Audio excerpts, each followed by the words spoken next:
Chapter 10. My Son, Drummer Divine.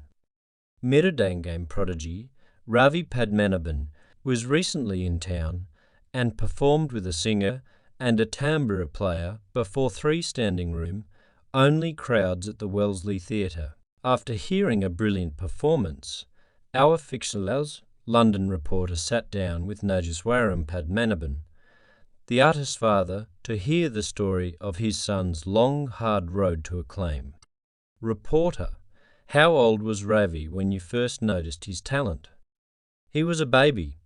Whenever his mother sang bhajans or we had music in the background, he seemed to have a sense of rhythm about him expressed in his body movements. At an early age, we would see him finger drumming on things, making up his own beats. At the time, it was more of a curiosity. It wasn't like we told ourselves, our son's going to be a famous drummer, but we bought him a little statue of Ganesha playing the Miridangame, and he kept it beside his bed. Then I remember one day, I think he was 3, we were at a temple festival listening to an excellent Theval player. My older children were disturbed by the volume and the piercing sound of the Nadaswaram, but Ravi wasn't. He started to dance with the music while keenly watching the drummer's hands. The Theval player noticed him and motioned him over during a break. He taught Ravi a few simple rhythms and then did an improvised duet with him for a minute. The child has talent, the drummer told me. After that, we took him to concerts whenever the opportunity arose. Is what he is today the result of natural talent alone? Nageswaram: oh, not at all. He had lots of talent, but no focus. He would drum with his fingers for 5 minutes here and there, or do voiced Carnatic rhythms in the car, then run off to play with his friends. His energy was all over the place. His teachers at school commonly wrote, Ravi is a capable student but lacks focus. He needs to direct his energies. Reporter: obviously all that has changed now. Watching him perform, I see he has incredible focus. He seems totally alone in a world of his own where only music exists. What brought about the change? You might think we bought him a drum, but actually we didn't. I figured he would wreck it. He had so much wild energy. His mother and I first did some research within spiritual literature and psychology to help us figure out how to help him. Reporter: so you conditioned him, trained him? My loves: yes, we trained him. Better put, we helped him train himself. Not in music at first, in life skills. We learned and taught him about willpower. The more you use it, the more you have to use up other skills as well. All the books say to start slow, work your way up. Then there was the key idea of interest or passion, that anything in life is easier if you have a natural interest in it. Athletes love sports, musicians love music, scientists love science.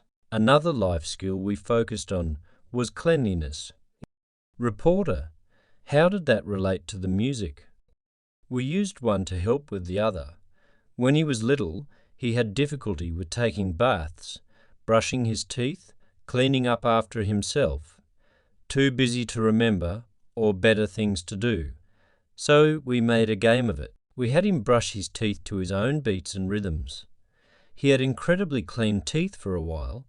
We gave him a goal of continuous brushing for 1 whole minute, then 2.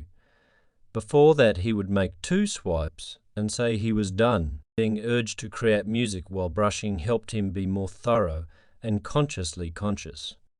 Reporter: that convinced him he could stay on task for 2 minutes straight, which back then was a long time. Then we shifted to cleaning his room, then to helping his mother by cutting vegetables.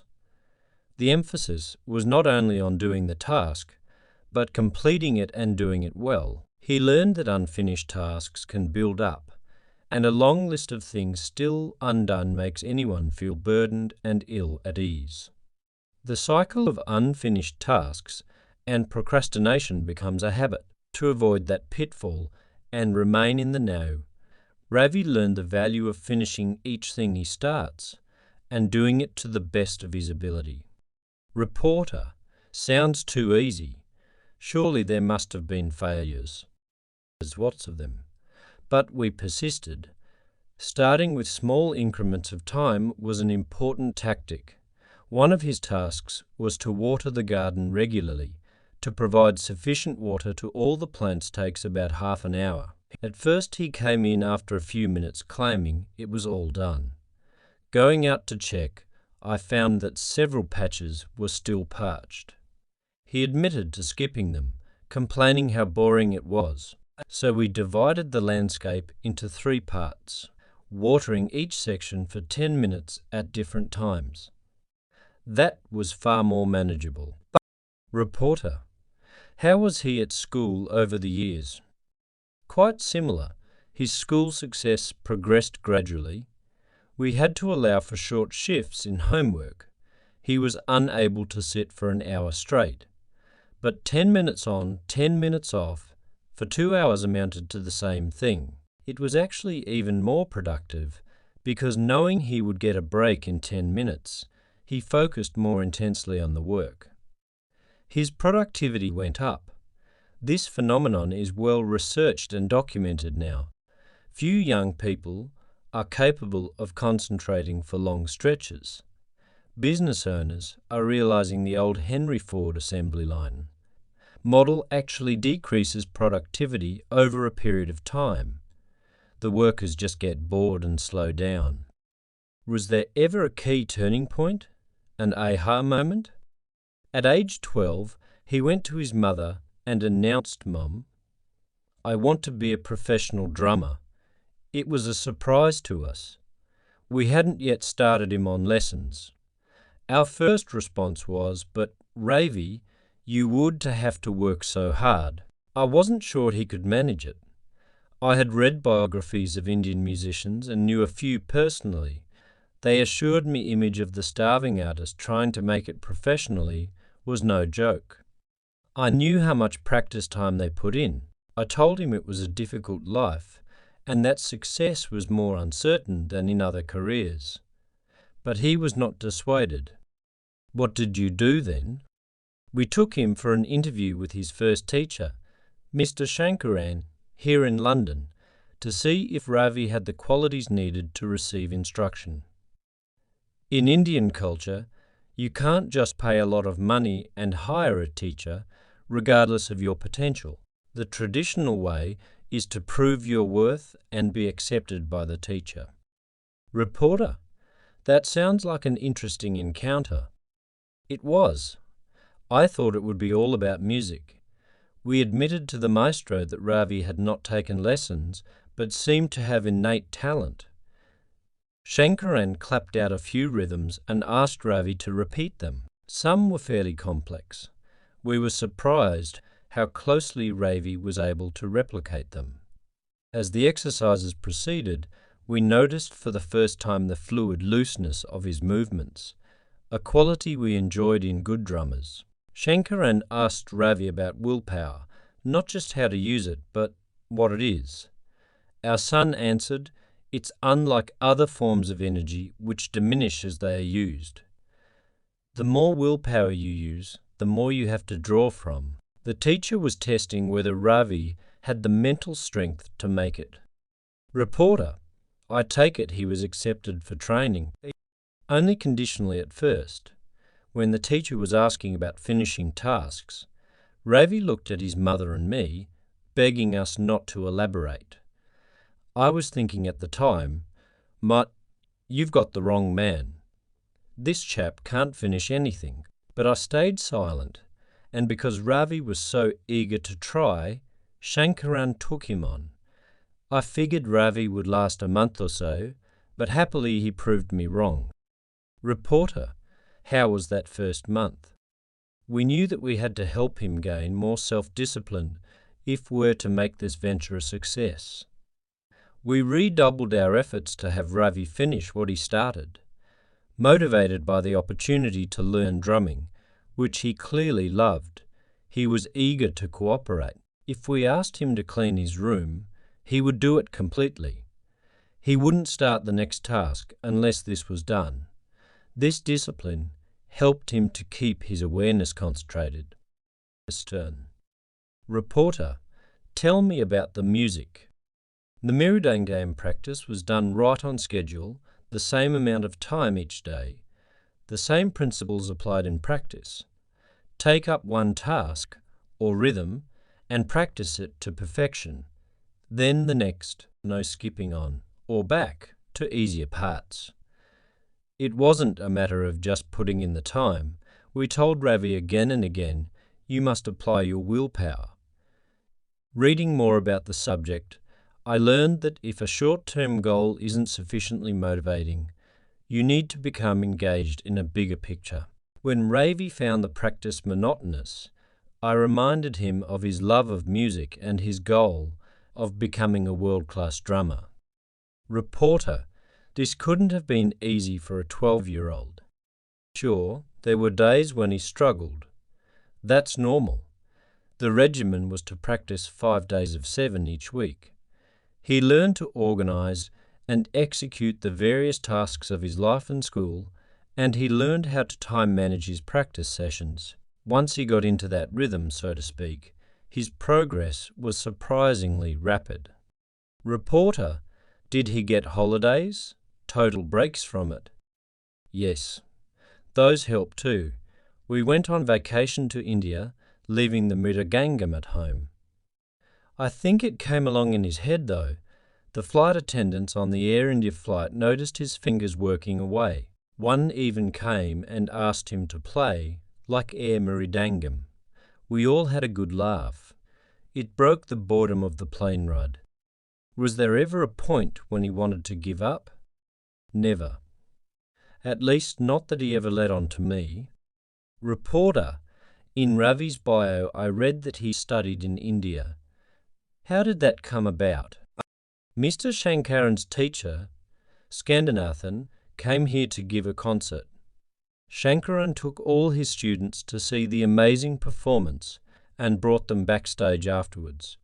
Ravi, then 14, was floating on a cloud of bliss. Each student had been asked to prepare one question for the Indian master. What was Ravi's question? Where does the music come from? Reporter, nice question. What was the answer? The gods. He told Ravi there's an entire category of divine beings called Gandharvas, celestial souls who do nothing but make music all the time. To make divine music, one has to learn to hear the Gandharvas playing in the Devaloka and play along with them here on earth. Looking Ravi straight in the eye, Skandinathan proclaimed, when you can make music like they do, then Siva himself will dance for you. Some of the other students rolled their eyes, gesturing, yeah, but not Ravi. He ventured a second question, how can I learn to do that? Once you have mastered your instrument, it takes devotion and meditation, came the answer, devotion and meditation.